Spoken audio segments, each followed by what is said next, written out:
കേരളത്തിലെ തൃശ്ശൂർ ജില്ലയിലെ തൃശ്ശൂരിൽ ശിവന് സമർപ്പിച്ചിരിക്കുന്ന ഒരു പുരാതന ഹിന്ദു ക്ഷേത്രമാണ് വടക്കുംനാഥൻ ക്ഷേത്രം. കേരളത്തിൻ്റെ വാസ്തുവിദ്യാശൈലിയുടെ ഒരു ഉത്തമ ഉദാഹരണമാണ് ഈ ക്ഷേത്രം. കൂത്തമ്പലത്തിന് പുറമെ 4 വശങ്ങളിലും ഓരോ സ്മാരക ഗോപുരമുണ്ട്. മഹാഭാരതത്തിലെ വിവിധ രംഗങ്ങൾ ചിത്രീകരിക്കുന്ന ചുവർ ചിത്രങ്ങളും ക്ഷേത്രത്തിനുള്ളിൽ കാണാം. ശ്രീകോവിലിലും കൂത്തമ്പലത്തിലും മരത്തിൽ കൊത്തിയെടുത്ത ചിത്രങ്ങളുമുണ്ട്.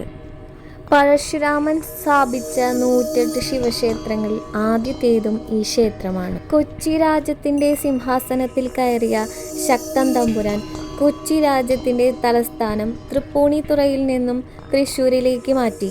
കാരണം രാജാവിന് വടക്കുംനാഥ ക്ഷേത്രവുമായി വ്യക്തിപരമായി ബന്ധമുണ്ടായിരുന്നു.